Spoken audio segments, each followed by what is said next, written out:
Itanguriro igice ca 19 niho tugiye gusoma mu izina rya Yesu mirongo mikeye. Igice ca 19 dutanguriye ku murongo wa 15 tugeze ku murongo wa 17.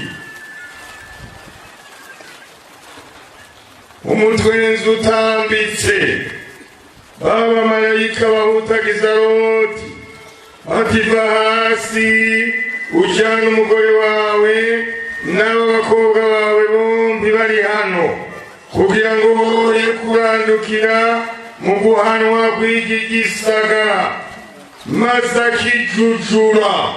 Aba bagabo bamufata ukuboko nuko umugore wiwe n'abakobwa biwe bombi uhoraho amugiriye ikigombwe bamukurayo bamutera inyuma y'igisagara.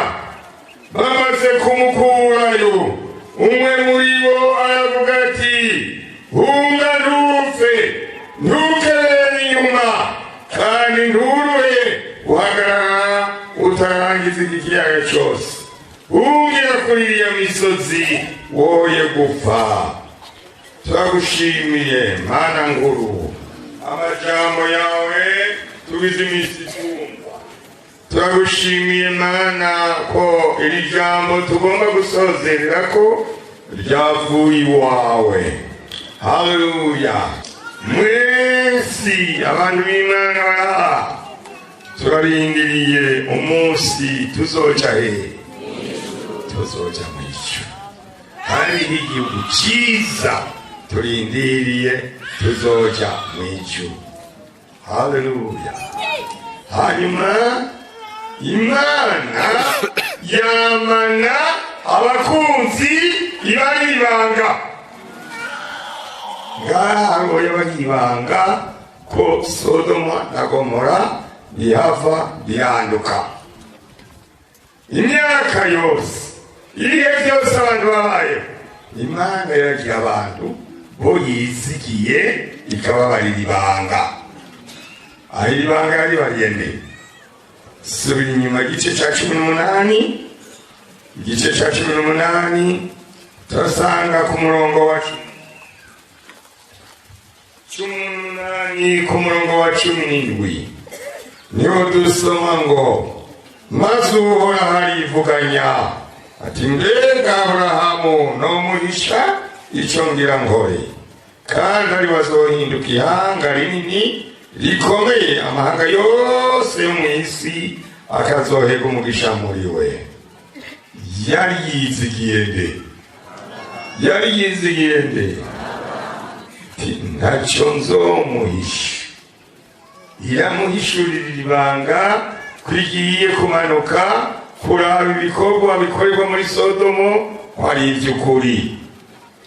N'iyi myaka yose Imana yafise abo yabariye ibanga. Abafise iryo banga nkaba murababona abakozi b'Imana bakikije abandi b'Imana yayishuriye ibanga ko Imana izohava igaruka kutujyana mu ijuru. Haleluya. Bajya abakozi b'Imana bose abakozi b'ubutumwa amaboko hejuru n'umwe mwese abana bakunzi ba Yesu yahishuriye ko Imana izohaviza gutikiziki isi n'ibiri muri yo bitagenda neza byose izobitikiza nk'uko yatikije ivyo muri Sodomo. Hanyuma rero twebwe rero turabahishurira ibanga. Twarahishurira ibanga ko Yesu azohava agaruka kutujyana mu ijuru. Imana nishimwe. None ibanga twahishuriwe turayishuriye. Yesu ari mu kuza kutujyana mu ijuru aho tuzokwama ibihe bingana iki? Ibihe byose. Imana rero ibarira iryo banga Aburahamu avyumvise yaciye akora ikintu cyiza twakoze natwe intumwa ya gice cya 18 umurongo wa 22. abo bagabo barijura bagenda batumbereye Sodomo, ariko Aburahamu asigara ahagaze imbere y'Uhoraho. Aburahamu ahabwa ubuntu guhagarara imbere y'Uhoraho. Murayazi, sinoja kure. Abasomye Bibiliya mwese murayazi. Yaciye avuga ati, Mana, none urandurana abagororosi n'abanyabyaha. Umurongo wa 25. Ishomba bikaba kure yawe gukora ikintu nk'icyo, kwicana abagororosi n'abanyabyaha, abagororosi n'abanyabyaha bakariganira. Ishomba bikaba kure yawe. None umucamanza w'isi yose ntiyokora ibiroranye. Hanyuma rero aravuga ngo niyo nasango Mana, mbega hoba abagororosi 50 urandura ivyo bisagara Sodomo na Gomora. Imana iteka sinobirandura. Aravuga ati naho hoba mu 10 sinzobirandura. Hanyuma rero Imana irigira mu ijuru, Aburahamu n'abasubiriwe akomeza asenga. Hanyuma rero inyuma igihe kiragera, Imana yaza ikora kwa kundi, ituma abamarayika bagenda kuraba ivyi Sodoma na Gomora. Bashikira Loti, yari yaragiyeyo, niwe yari yarahisemo kubiyuko kuba muri Sodoma na Gomora. Loti rero hariya baramubarira ngo kura barira abantu biwawe boba muri iki gisagara. Aho yavuga 50 yari yaharuye abana ba Loti, umuhungu mukuru abyaye 5, umuhungu umukobwa munaka abyaye kangahe, umukobwa abyaye kangahe. Araharura mw'abo bantu bose ati yazoburamwo abantu 50 abagororotsi. Rero abamarayika baramubarira Loti bati genda uhamagara abawe bose. Agiye kubahamagara ngo yarameze ngo nkubizagira. Niko no mwisi uno munsi batubona nk'abavuzi b'ijambo ry'Imana, ukamenga turiko turazaga tuvuze ku isi igiye kuzohera, umenga ndiko ndazaga, ariko ndikwara kuzaga. Kwiherezo ntawe yakuyemo mu nzu yiwe gusa, bene umugore wiwe na Loti bari babiri n'abakobwa biwe babiri. Babaye abantu bangahe? Bane mu gisagara cyose cy'i Sodomo na Gomora. Habonetsemwo abantu bangahe? Habonetsemwo abantu bangahe? Bane. Nabo nyene batatomoye.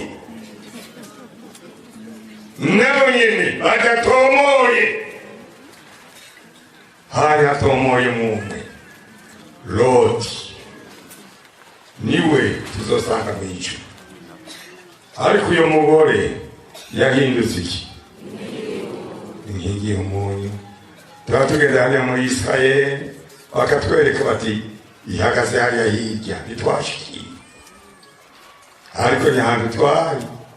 N'ivu ryaho ugize gutyo ugashamuka uzawumva kumegana umunyu, kugira biba akarorero bitwigishe abantu bari ku isi ko ijambo ry'Imana icyo ryavuze ari cy'ukuri.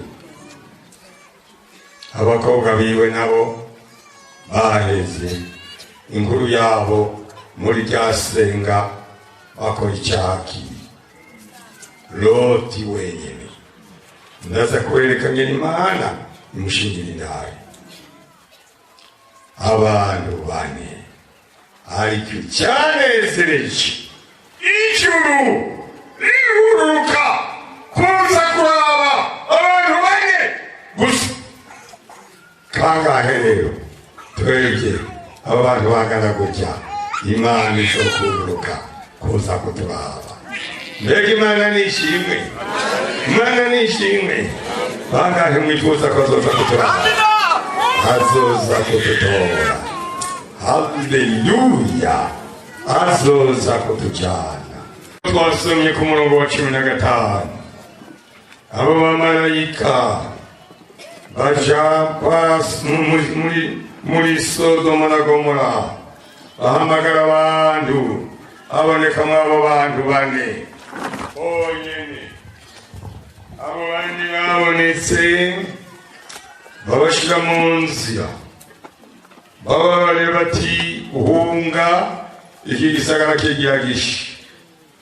Ariko uko muhunga kose hariho ivyagezwe bibiri nivyo vyatumye abahera mu nzira. Ivyagezwe bingahe? Ivyagezwe bingahe? Bibiri. Nibijya dusoma ku murongo wa 17. Arivyo namwe ngomba ko ishengero ry'Imana kosezeranirako. Umurongo wa 17, bamaze kubakurayo, umwe muri baravuga ati hunga ntupfe. Icambere, ntukebere inyuma. Haleluya. Icyakabiri, nturuhagarara utarangiza iki? Utarangiza iki? Iki kiyaya kingana iki? Cyose. Aya niyo majambo ngomba ko twosezerana ko shingiro ry'Imana. Tukusezerane kutazohindukira ngo turabe iyo twagira gute, iyo twahora dutumbere imbere aho Umwami yadushize imbere. Ndiyagiye umuntu muri twebwe azohirahira ngo agire gute, ahindukire arabe inyuma. Ishengero ririho niniya, Kirenga ringanuko, Kirunga ringanuko, Imuyinga ringanuko, hose ringanuko. Ariko ibintu bibiri nivyo Imana idushitse imbere. Ntihaze hagira uwuzohindukira ngo arabe hehe? Inyuma. Haleluya.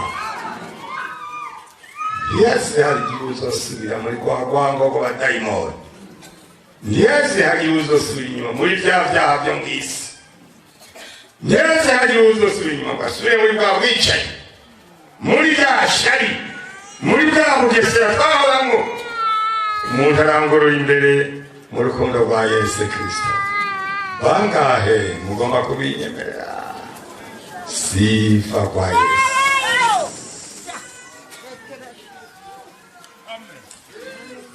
Sigaje kimwe. Icyakabiri, bandanya.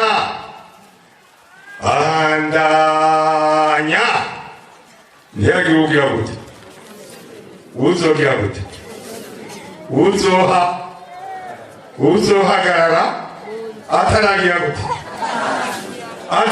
gute? Atararangiza ikiyaya cyose. Yesu nashimwe.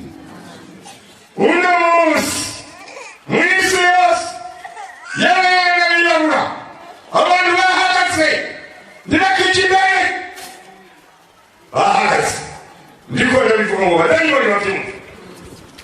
Haleluya. Uno munsi mw'isi yose ndikizwa ngo nivyo bihugu vyose abantu bagiye imbere, abantu bahagaze, ubwenge bwabo bwagize ngo heco bimaze barahagarara. Ntibarangurura ngo bagire gute? Ngo baciye imbere kugeza hehe? ahandi Imana yabereka. Uko niko ishengero ry'Imana rigiye guhura n'izi ngorane, ariko ntizigiye ku ishengero ryo mu Burundi, ko dusemerera n'ijwi rirenga tukabikomeza kandi namwe mukabyakira. Ndizigiye ko mutazohagarara, ndizigiye ko mutazogira gute, ko mutazogira gute, ko mutazohagarara n'ibindi bibi. Ntiyagire uhirahira ngo akebuke ngo asubire inyuma. Turi muri Israeli, bagize iminsi batwigisha kuri iki gitabo cya Rusi n'uwo bivuka na Orepa bafata urugendo bakurikira inabukwe. Bageze ngiyo kure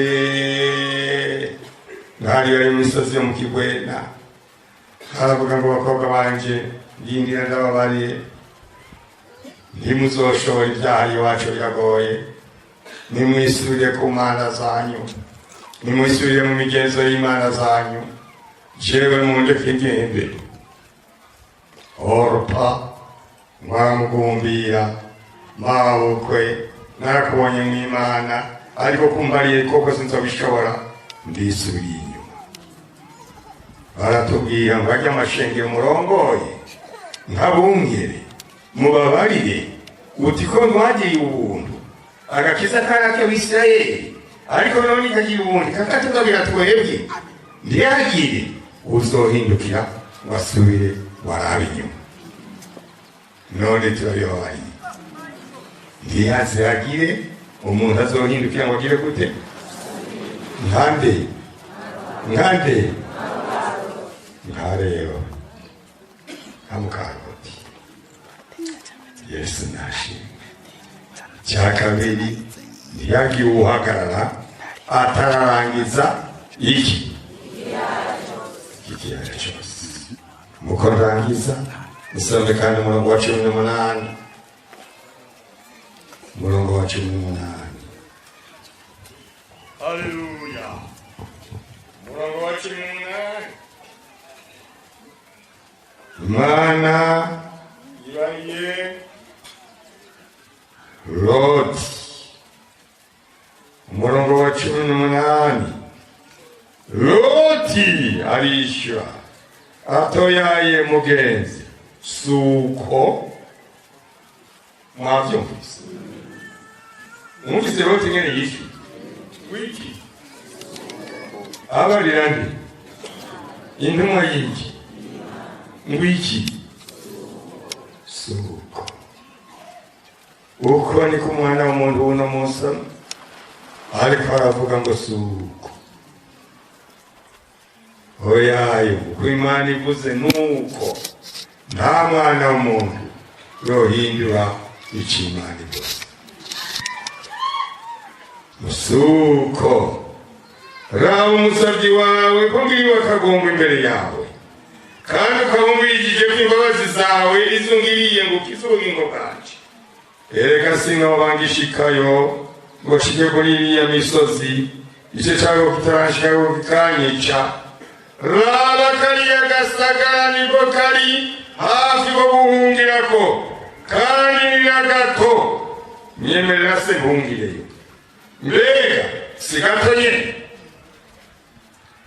Uko ni ku mwana w'umuntu n'umunsi ameze, abari Imana ngo akandi gato, akandi gato, akakare kakandi gato, ni gato, kandi Imana yagaciriye urubanza. Sinobafatira umwanya, amajambo nagombye kuvuga n'ayabiri gusa.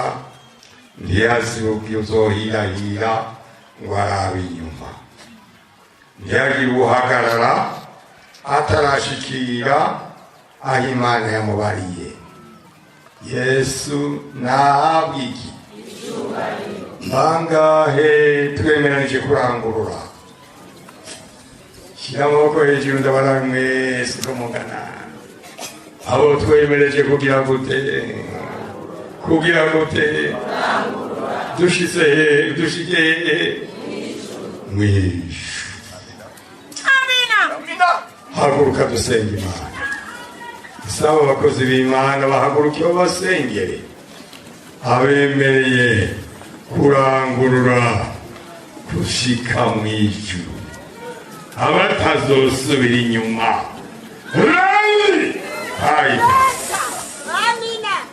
Yesu nashimye, Yesu nashimye.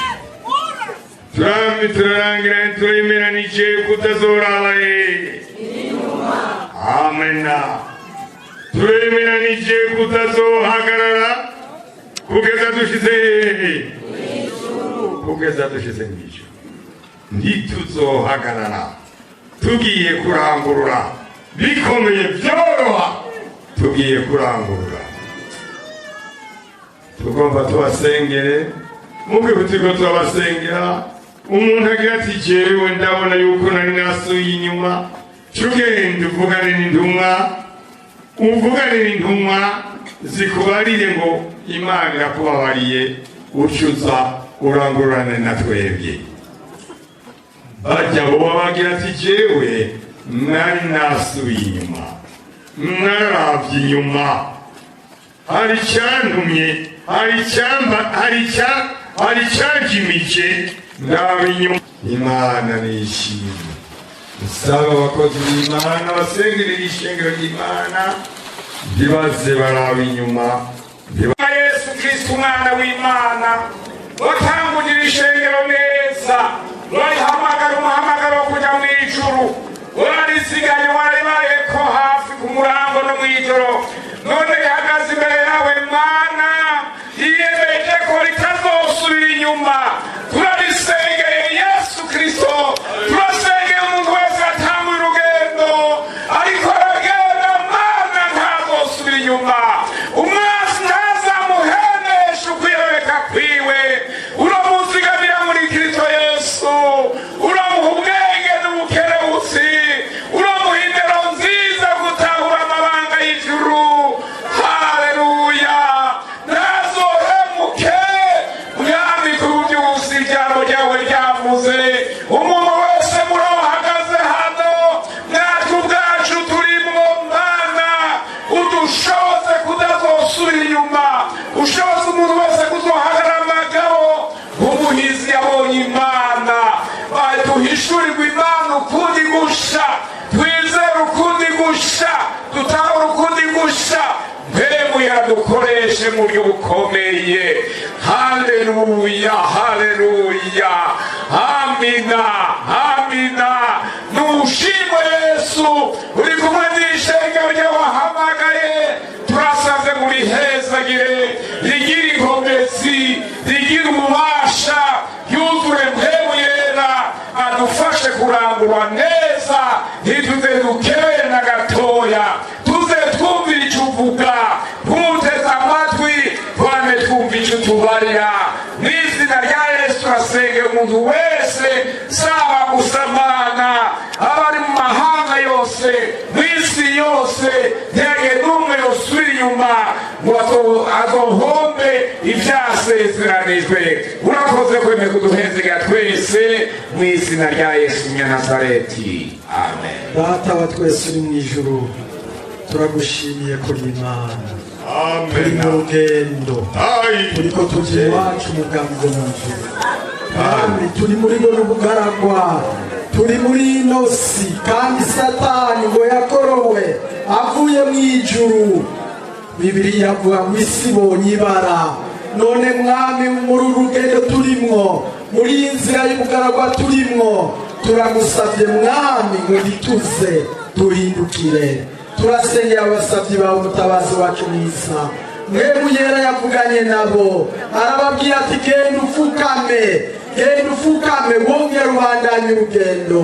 Niko Eliya yabwiwe, nabo barapfukamye mutabazi wacu mwiza basabye imbabazi turabasabiye imbabazi mu izina ry'umwami wacu Yesu Kristo ubahezagire ubagire neza amaraso yawe mwami abaje imbere ubaha ububasha bwo gukomeza bongerwa amazi bongerwa umutima kugira ngo urugendo baze barurangiza amahoro tubisabye mu izina ryawe rya Yesu amen. Kandi Mana Data turashaka kugorera Mana abantu mwami bumvise amajambo abantu mwami bagiriye ubuntu bw'abantu turabandikishije mu izina rya Yesu muri abo batazoraba inyuma muri abo bazarangurura muri abo batazokenera haleluya Yesu n'ushimwe Yesu n'ushimwe urabahezagira urabaha umugisha urabarinda amagaragaza y'uburyo bwose Imana urabahagarika mu kugororoka urabaha mpwemu yera azobazigama muri iri banga rininiya turavuze urakoze mu izina ry'umwami wacu Yesu Kristo ari mu ijuru amena.